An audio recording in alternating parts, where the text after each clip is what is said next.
జీ5 ఉండగా మీ favourite TV shows ని మీరు అస్సలు మిస్ అవ్వలేరు. Complete free. రేపు మన ఊరు వాళ్ళంతా కలిసి ఊరి చివర పొట్టేళ్ల పోటీ ఏర్పాటు చేశారమ్మా.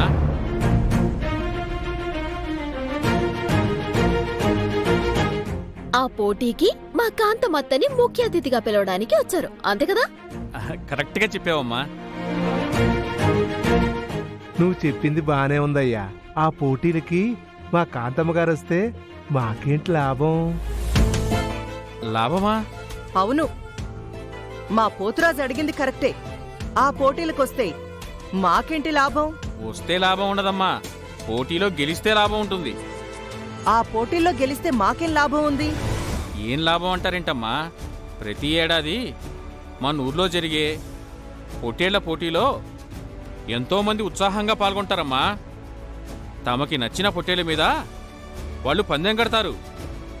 ఆ పొట్టేలు కానీ గెలిచిందనుకో, మీరు కట్టిన డబ్బులకి డబ్బులు వస్తాయని మీకు తెలుసు కదమ్మా.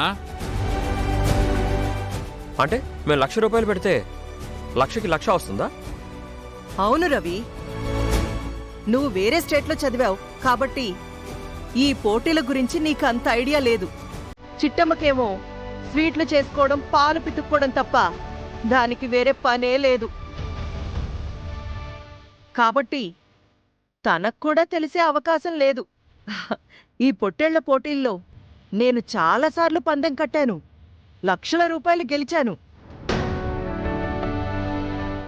భగవంతుడా, మా చెల్లికి కానుకలిచ్చి కాపురానికి ఎలా పంపించాలని బాధపడుతుంటే ఇలా దారి చూపించావా స్వామి?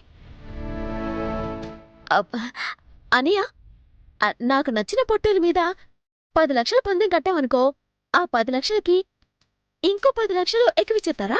10 లక్షలేంటమ్మా, ఉంటే కోటి పెట్టు, కోటికి కోటి వస్తాయి. నిజమా? చెల్లి, నువ్వు నీ కాపురానికి వెళ్ళిపోయినట్టేనే. హే చిటి, పందెం గెలిస్తే డబ్బులు వస్తాయి బానే ఉంది. అసలు పందెం కట్టడానికి మన దగ్గర డబ్బులు ఎక్కడున్నాయి? డబ్బుదే ఉంది బావా, అవి ఎలా తేవాలో అప్పుడు ఆలోచిద్దాం. ఇదిగో అనియా, ఇంతకీ పోటీలో పాల్గొనే పొట్టేలు ఎక్కడున్నాయి? అదిగో అమ్మా, ఆ చెట్టు కట్టేశాం.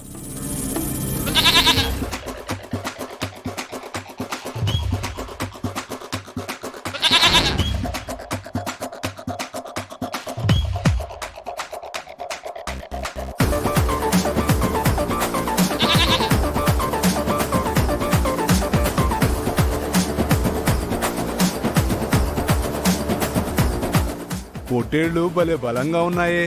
అవునాన్నోయ్, నీకులాగే మంచి దిట్టంగా ఉన్నాయి. బయటోళ్ళంటే అర్థం ఉంది, కన్న కూతురు నువ్వు కూడా అంటావేంటే? సారీ అయ్యా. సర్లే. సరే అనియా, రేపు పోటీలకొత్తాము, పందెం గెలుస్తాము. గెలిపేమన్నా మీ చుట్టమా అండి? మీరెళ్ళి పందెం కట్టగానే గెలిచేయడానికి? మా చిట్టమ్మ అంతే పోతురాజు. అందరూ పడుకున్నాక కలలు గంటే మా చిట్టమ్మ మాత్రం పగటి కలలు కంటుంది. ఆ?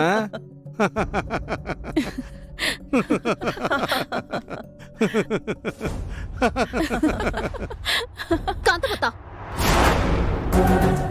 నవ్విన నాపసేరి పండింది అని నువ్వు ఇలాగే నవ్వుతూ ఉండు. రేపు పందెం గెలిచి నీ దగ్గరే డబ్బులు వసూలు చేయకపోతే నా పేరు చిట్టమే కాదు. పద బావా, వెళదాం.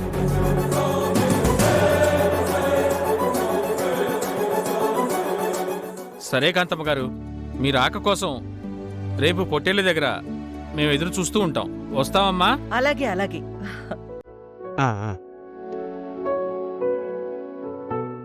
అమ్మా, పందెంలో గెలిస్తే ఎవరి దగ్గర డబ్బులు కొట్టేస్తా అనాలి గాని మీ దగ్గర డబ్బులు కొట్టేస్తా అంటుందేంటి ఆ చిట్టమ్మ? అంటే జరిగే పోటీల్లో నేను పందెం కడతానని, నా మీదే పందెం కట్టి ఆ చిట్టమ్మ గెలవాలని తహతహలాడిపోతున్నట్టుంది. అవునమ్మా, వాళ్ళు ఊపు చూస్తుంటే మీ ఇంట్లోనే డబ్బులు కొట్టేసి మీ మీద పందెం కట్టేలా ఉన్నారమ్మా. నాకు కూడా అదే అనుమానంగా ఉందమ్మా. ఇవాళ రాత్రి మాత్రం మనం చాలా జాగ్రత్తగా ఉండాలి, లేదంటే మీ దగ్గర డబ్బు నగలు వాళ్ళు కొట్టేసినా కొట్టేస్తారమ్మా. ఏడ్చారు. నా డబ్బు జోలికొస్తే చంపి నిలువున పాతేస్తాను.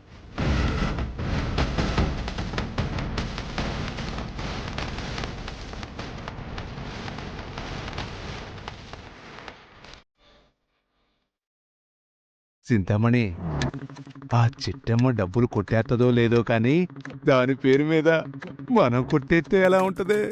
సూపర్ ఉంది నాన్నోయ్. వీలు చూసుకొని చేతికందిన కాడికి నొక్కేద్దాం. ఆ నేరం చిట్టమ్మ మీదికి నెట్టేద్దాం. సరేనా? ఓ, నా బంగారు తల్లి, అన్నీ నా దొంగ బుద్ధులే. పద పద వెళదాం పద. అక్క, రేపు జరిగే పోటీల్లో అడ్డు పెట్టుకుని డబ్బులు సంపాదించాలి అని అనుకున్నావు. బాగానే ఉంది. కానీ పోటీలో పాల్గొనడానికి అసలు మన దగ్గర డబ్బులు ఎక్కడున్నాయక్క?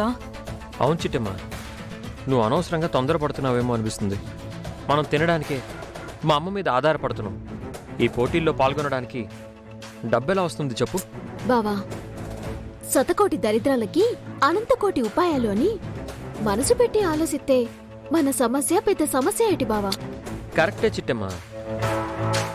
అసలు పోటీలో పాల్గొనేంత డబ్బే మన దగ్గరుంటే ఆ డబ్బులతో కానుకలు కొని లతని అత్తగారింటికి పంపించుండేవాళ్ళం కదా. నువ్వు చెప్పింది ముమ్మాటికి నిజం బావా. కాకపోతే ఏ 1,00,000కో 2,00,000కో కానుకలు కొని లతకిచ్చి పంపించామనుకో, ఆ తండ్రి కొడుకులు లతతో పాటుగా ఆ కానుకల్ని కూడా ఇసిరి బయటికి పారేస్తారు. నిజానికి వాళ్ళకి కావాల్సింది కానుకలు కాదు బావా.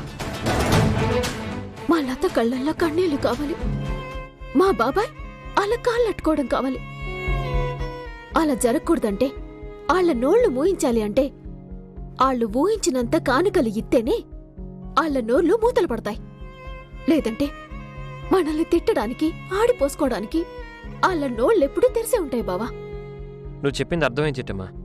సరే, లతకి కానుకలు ఇవ్వడానికి ఇదో దారి కనబడింది కాబట్టి ఆ దారిలో ఎలా సక్సెస్ అవ్వాలో మనం ఆలోచిద్దాం. నేను అదే ఆలోచిస్తున్నాను.